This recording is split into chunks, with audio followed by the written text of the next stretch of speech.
अस्सलाम वालेकुम। कैसे हैं आप सब? उम्मीद करती हूँ कि सब खैरियत से होंगे। आज मैं आपको किचन के हवाले से बहुत सी टिप्स बताऊँगी। ये टिप्स आपके लिए फ़ायदेमंद साबित होंगी और आपके यकीनन काम आएँगी। इसलिए वीडियो को लाइक और शेयर ज़रूर करें और पूरा देखें ताकि कोई भी टिप आपसे मिस ना हो सके। अदरक को लंबे अरसे तक ताज़ा रखने के लिए अदरक को धोकर अच्छी तरह से खुश्क कर लें और फिर इसके ऊपर कुकिंग ऑयल की हल्की सी तह लगा दें और किसी एयर टाइट डिब्बे में बंद करके इसे रखें। और बेहतर यही है कि इसे फ्रिज में रखें, तो इस तरीके से ये ख़राब नहीं होगा। बाथरूम में लगे हुए आईने पर आए दिन पानी के सख्त दाग पड़ जाते हैं। बाथरूम का आईना साफ़ करने के लिए बाथरूम में लगे हुए आईने पर पानी के सख्त दाग पड़ जाते हैं, जिसकी सफाई खासा मुश्किल काम है। इन्हें साफ़ करने के लिए थोड़ी सी टूथपेस्ट को बाथरूम के आईने पर लगाएं और फिर हल्का सा गीला करके रगड़ते जाएं। बाद में पानी से धो लें तो बाथरूम का आईना चमक उठेगा। प्लास्टिक की बोतल से बदबू ख़त्म करने का तरीका। अगर प्लास्टिक की बोतल से किसी चीज़ की स्मेल आए तो इस स्मेल को ख़त्म करने के लिए 2 लौंग जला लें और इसे किसी प्लेट में डालकर रखें। अब इसके ऊपर प्लास्टिक की बोतल को उल्टा करके रखें ताकि लौंग की ताकतवर खुशबू बोतल के अंदर चली जाए। इस तरह से बोतल की बदबू ख़त्म हो जाएगी। मकई के दाने पकाने के लिए मकई के दाने अगर आप मज़ेदार पकाना चाहते हैं तो इसके लिए एक प्रेशर कुकर में एलुमिनियम फॉयल का एक छोटा सा टुकड़ा बिछाएं। इसके ऊपर मकई के दाने रखें। अब मकई के दानों के ऊपर थोड़ा सा मक्खन और नमक डाल दें और प्रेशर कुकर का ढक्कन बंद करके एक सीटी आने पर पकाएं। जब एक सीटी आ जाए तो प्रेशर कुकर का ढक्कन खोलें तो मज़ेदार मकई के दाने भुनकर तैयार हो जाएंगे। इस तरह से आपको ज़्यादा मेहनत भी नहीं करनी पड़ी और आपने मज़ेदार स्नैक्स जो है वो तैयार कर लिए। प्याज छीलते हुए अगर आंसू निकले तो अगर प्याज छीलते हुए आंखों से आंसू आए तो एक टिश्यू पेपर गीला करके अपने पास रख लें। इससे प्याज छीलते हुए आंखों से आंसू नहीं आएंगे। नॉनस्टिक के तवे या पैन को गरम गरम कभी भी मत धोएं। इस तरह धोने से नॉनस्टिक की तह ख़राब हो जाती है, उसके ऊपर स्क्रैचेस पड़ सकते हैं। पहले पैन या तवे को टिश्यू पेपर से साफ़ कर लें ताकि तमाम चिकनाई तेल या घी वगैरह जो है वो साफ़ हो जाए। फिर इसके बाद बर्तन धोने वाले साबुन से हल्का सा रगड़ कर साफ़ कर लें तो बड़ी शानदार सफाई होगी और नॉनस्टिक का बर्तन भी ख़राब नहीं होगा। फूल गोभी साफ़ करने का तरीका। एक बर्तन में पानी डालकर इसे गर्म करें। जब उबाल आने लगे तो इसमें थोड़ा सा सफ़ेद सिरका डाल दें और इसमें गोभी को डालकर चूल्हे को बंद कर दें और गोभी को थोड़ी देर इस पानी में पड़ा रहने दें। ऐसा करने से तमाम कीड़े गोभी से निकल जाएंगे और चूँकि गर्म पानी इस्तेमाल किया है तो गोभी जल्दी गल भी जाएगी। एक दूसरा तरीका भी है। एक बर्तन में पानी डालकर इसमें नमक और थोड़ी सी हल्दी मिलाएं और गोभी को डालकर थोड़ी देर के लिए रख दें। इस तरह से गोभी के कीड़े निकल जाएंगे।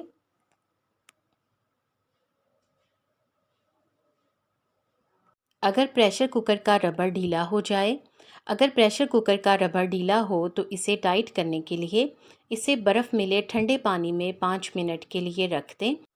ठंडे पानी में डालने से रबर सिकुड़ जाता है और 5 मिनट के बाद इसे प्रेशर कुकर में लगाएं तो ये बिल्कुल फिट होगा। आप इस टिप को ज़रूर आजमा के देखें, लेकिन अगर प्रेशर कुकर का रबर टूटा हो तो इसे ज़रूर बदलें। अचार को ख़राब होने से बचाने के लिए इसमें थोड़े से चीनी के दाने डाल दें। चीनी डालने से अचार लंबे अरसे तक महफूज रहेगा। ये उस अचार के लिए है जो कि मिक्स अचार हो जिसमें लीमू भी शामिल हो। इसके अलावा अचार को निकालने के लिए प्लास्टिक या लकड़ी का चम्मच इस्तेमाल करें। स्टील का चम्मच इस्तेमाल करने से परहेज़ करें। सुई में धागा आसानी से डालने के लिए अगर आपकी आईसाइट वीक हो या फिर आपसे धागा ना डले तो सुई में आसानी से धागा डालने के लिए धागे पर हल्की सी टूथपेस्ट लगाएं, जिससे धागा अकड़ जाएगा और आसानी से सुई में चला जाएगा। इस तरह आप बगैर किसी की हेल्प के सुई में धागा डाल सकेंगे। किचन काउंटर की सफाई के लिए थोड़े से पानी में 2 से 3 कतरे हैंड वॉश और थोड़ा सा सफ़ेद सिरका अच्छी तरह से मिक्स कर लें और एक महलूल बना लें। अब किसी नरम कपड़े को इस पानी में भिगोएं और किचन काउंटर की सफाई करें। तो किचन काउंटर से तमाम गंदगी, मैल कुचैल तो साफ़ होगी ही, जरासीम का भी खात्मा होगा क्योंकि हमने इसमें सिरके का इस्तेमाल किया है। दूध को ख़राब होने से बचाने के लिए अगर दूध को फ़ौरी तौर पर उबालना मुमकिन ना हो तो इसमें 2 छोटी इलायची डालकर इसे फ्रिज में रख दें। जब आप फारिग हों तो फिर दूध को उबाल लें, दूध ख़राब नहीं होगा। अगर आपको कहीं जाना हो और दूध उबालने का टाइम ना हो तो आप इस तरीके से दूध को महफूज कर सकते हैं। बच्चों के लिए मज़ेदार लंच। अगर आपको भी बच्चों के लिए लंच बनाने की समझ ना आए या फिर आपको स्कूल लंच बनाने में मुश्किल हो तो डबल रोटी को छोटे छोटे टुकड़ों में काट लें और इन्हें पैन में डालकर मक्खन में फ्राई करें। इसके अलावा इन पर नमक और मिर्च हस्बे ज़ायका डाल लें। अगर आपके बच्चे नहीं पसंद करते तो रहने दें, और अगर आपके बच्चे केचप और मायोनीज़ पसंद करते हैं तो वो भी ऊपर डाल दें। दांत चमकाने के लिए आधा चम्मच नींबू के रस में 1 चुटकी मीठा सोडा, 1 चुटकी नमक और थोड़ी सी टूथपेस्ट शामिल करके अच्छी तरह मिलाकर आप इससे दांत ब्रश करें तो दांतों में बेपनाह चमक पैदा होगी। इसके अलावा मसूड़ों के मसाइल भी हल होंगे। पेट के कीड़ों का खात्मा। अगर पेट में बहुत से कीड़े पैदा हो जाएं तो इनके खात्मा के लिए कच्चा पपीता खाएं। अचार को ज़्यादा देर तक ताज़ा रखने के लिए अगर आप अचार बनाते हैं और वो जल्दी ख़राब हो जाता है तो अचार को जल्दी ख़राब होने से बचाने के लिए आप इसमें तेल ज़्यादा डालें। इस तरह अचार जल्दी ख़राब नहीं होगा। हरी मिर्चें अगर आप ज़्यादा लेकर आ गए हैं तो हरी मिर्चों को ज़्यादा देर तक ताज़ा रखने के लिए पहले हरी मिर्चों को अच्छी तरह से धो लें, इन्हें खुश्क कर लें और फिर इनकी ऊपर वाली डंडियाँ उतार कर फ्रिज में रखें तो ये ख़राब होने से महफूज रहेंगी। अगर पनीर सख्त हो जाए तो अगर पनीर सख्त हो जाए तो इसे 5 मिनट तक गर्म पानी में रख दें, पनीर नरम हो जाएगा।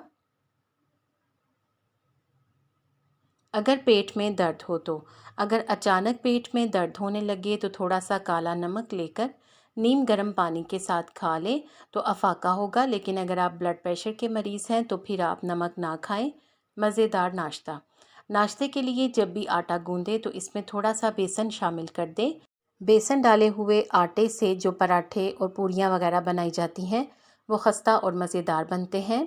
गुड़ महफूज करने के लिए गुड़ को लंबे अरसे तक महफूज करने के लिए इसे जिस डिब्बे में भी डालकर रखें इसमें 2 से 3 हरी इलायचियाँ रख दें तो इस तरह से गुड़ काफ़ी अरसे तक ख़राब होने से महफूज रहेगा। आपको इन टिप्स में से कौन सी अच्छी लगी है कमेंट सेक्शन में बताया करें।